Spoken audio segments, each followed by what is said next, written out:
No se banca más, dice Hilda Lizarazu, porque sacó este año un disco que se llama Hilda le canta a Charlie, y entre los temas es La grasa de las capitales, de Serú Girán, por supuesto, que acaba de sonar en Volver a Casa en la radio de la Uni. Ya 18:47 minutos en todo el país, lo anunciamos hace un ratito. Está en línea ya Marcelo Montes para hablar de su libro que publicó hace unos meses nada más, que es Putin deconstruido. ¿Cómo te va, Marcelo? Matías te saluda, ¿todo bien? Buenas tardes, Matías, gracias por la invitación. No, por favor. Es un gusto realmente charlar contigo y hablar un poco de este libro. Justo hoy también lo charlábamos un poco con Gaby. 1000 días de la guerra entre Ucrania y Rusia, ¿no? 1000 días de la guerra, sí, efectivamente, y con la novedad de los ataques misilísticos por parte de Ucrania ya en territorio ruso. Sí. A partir de la autorización del presidente Biden, ¿no? Sí, yo recuerdo que cuando se desató esta guerra, algunos decían que iba a durar una semana nada más. Mira, llevamos 1000 días ya. Sí. Sí, algunos anticipábamos que no iba a ocurrir nunca. Claro.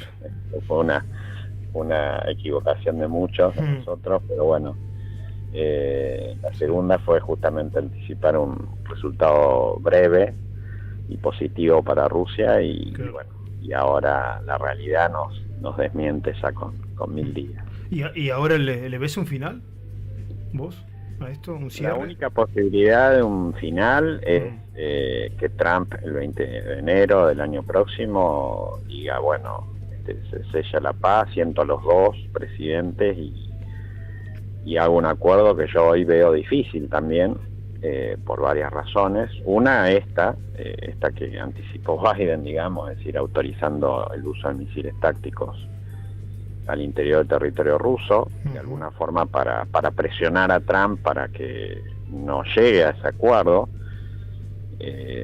Y bueno, habrá que ver también después si Trump logra el acuerdo, porque va a ser difícil que Ucrania ceda, a pesar de que, bueno, hasta ahora Ucrania se comporta de manera subordinada a Estados Unidos, ¿no? Es decir, el acuerdo no ha llegado en estos 1000 días de guerra porque Estados Unidos se ha negado a acordar con Rusia la cesión del 18% del territorio ucraniano.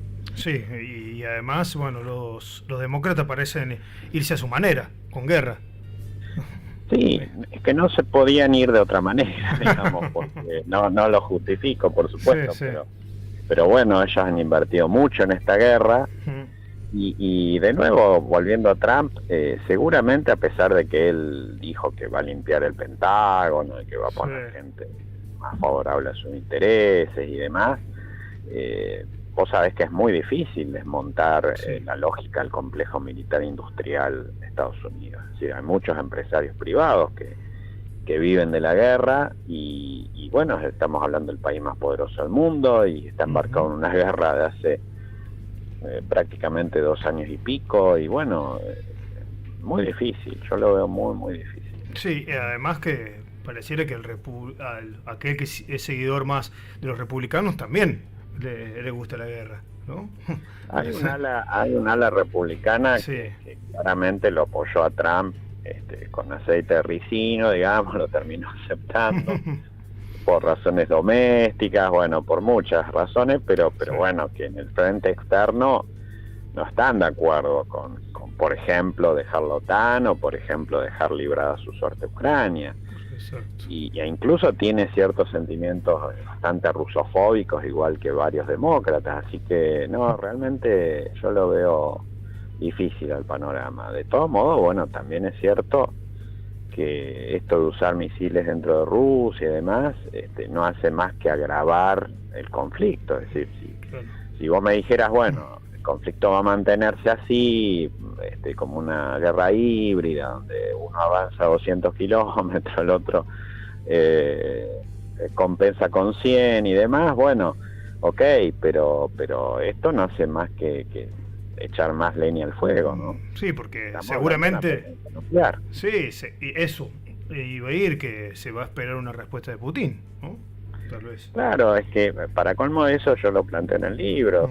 Se trata de una cultura nacional en donde si vos no respondes y no sos a su vez agresivo, bueno, podés quedar en el camino, ¿no es cierto? Como político, como presidente, a Putin se le exige poner enseguida límites al poder de Occidente, y bueno, y si no, puede correr riesgo hasta su propia vida, ¿no? Y Marcelo, ¿y qué Putin encontramos en tu libro? ¿Qué mirada das de él? Mira, yo trato de no hacer una biografía de Putin, porque ya hay muchas escritas en el mundo, incluso aquí en Argentina algunas. Ya se ha escrito mucho de sus aspectos personales, de sus características, de sus situaciones en la vida que han sido dramáticas desde prácticamente que nació. En fin, no hablo mucho de eso, sino más bien trato de hacerle entender al gran público por qué Putin es ruso y por qué Rusia acepta a Putin ya durante tanto tiempo, ¿no? Fíjate, suelo hasta hace un minuto me reía del TikTok, ¿no es cierto? Porque hay muchísimos seguidores en Rusia que no son cuentas pagas del Kremlin, en todo caso son gente rusos con nombre y apellido o anónimos que tienen cuentas sobre Putin, videos de Putin, memes de Putin, y bueno, son 24 años y uno dice, ¿cómo puede ser que sea una personalidad tan odiada, por supuesto, fuera de Rusia y en algún punto adentro de Rusia, pero también muy querida y muy por encima de la media de aceptación del resto de los políticos, ¿no es cierto? Y ganando las elecciones sin necesidad de fraude y demás. Es un poco difícil de entender todo eso, y por eso el objetivo de mi libro era tratar de hacer comprender a la gente, sobre todo aquí a los argentinos, por qué esa figura. Sí. Marcelo, ¿cómo estás? Gaby Ventura te saluda, buenas tardes. ¿Qué tal, Gaby? ¿Cómo andás? ¿Y cómo está desarrollado ese libro, esa deconstrucción de Putin que planteas en el libro a lo largo de los capítulos? ¿Cómo lo vamos a encontrar? ¿Cómo lo encontramos? ¿Cómo lo distribuí? Bueno, un capítulo dedicado a Rusia, otro a la sociedad rusa, otro dedicado a él, otro dedicado a él en modo guerra, ¿no es cierto? Porque, bueno, yo eso lo empecé a escribir hace bastante tiempo, pero bueno, lo actualicé en el último año y se me ocurrió el último capítulo dedicado a Putin con sus 3 guerras, ¿no? La de Georgia, la de Siria y la de Ucrania, para que la gente entienda cómo reaccionó frente a ese tipo de situaciones. Y también matizado con muchas experiencias personales, es decir, mis viajes allá, algunas anécdotas, digamos, como para que la gente se entretenga y pueda leerlo de manera amena, para que de nuevo vaya entendiendo por qué Putin es tan legitimado a lo largo del tiempo, ¿no? Entre lo que contás y en lo que sabés con tus viajes, con tus investigaciones sobre Putin, y lo que comúnmente creemos el resto, que por ahí tocamos de afuera de lo que pasa allí en Rusia, ¿hay mucha diferencia? ¿Notás que hay como mitos que se han generado en torno a la figura de Putin? Sí, muchísimo. Es una figura que a lo largo de tanto tiempo obviamente genera muchas sensaciones, ¿no? De las más encontradas. Incluso hay videos en YouTube de gente joven, a veces incluso hasta de la edad de ustedes, que bueno, uno puede ver ahí que son mini encuestas, gente joven, chicos, que bueno, lo único que vieron fue a Putin a lo largo de estos años, imagínate, en donde te encontrás de todo, te encontrás gente que lo aplaude, gente que lo insulta, gente que no quiere dar su identidad, pues tiene un poco de miedo, de todo, gente que lo respeta, que no lo quiere tanto pero lo respeta, dicen, bueno, es el único que nos garantizó cierto orden.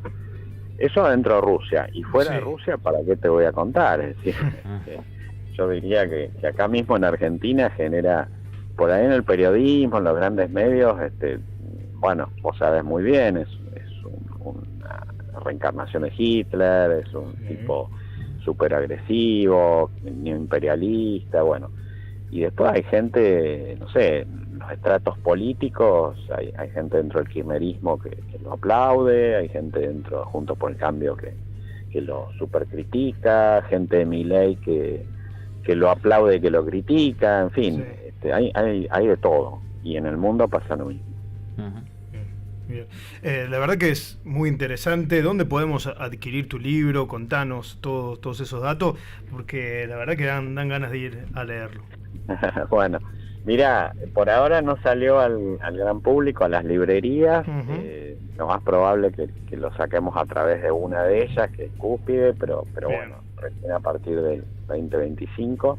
Sí. Y por ahora, bueno, que se comuniquen conmigo, porque en realidad hicimos un par de presentaciones en Córdoba. Bueno, no pudimos salir al aire, pero en Córdoba y Villa María, y bueno, en las presentaciones ahí la gente lo adquiría. Entonces yo te voy a dejar mi mail. Dale.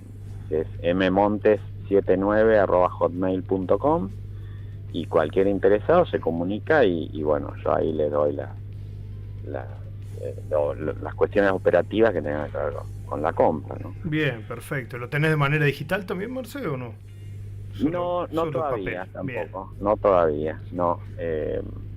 Nos queda todavía una presentación física en Buenos Aires, en el Centro Cultural de la Cooperación, y bueno, ya ahí, con eso yo creo que ya culminamos este año, y bueno, el año que viene sí vamos a salir con todo, ya te digo, librerías y demás, y algunas presentaciones también que nos quedan en el interior un poco postergadas. Bien, perfecto, o sea que vas a seguir de gira con el libro. Sí, la verdad muy contento con eso, porque insisto, hay mucha gente interesada en conocer la cuestión rusa.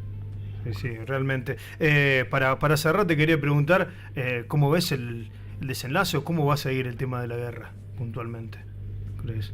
Yo te diría que no me hago grandes ilusiones que esto se termine, lamentablemente.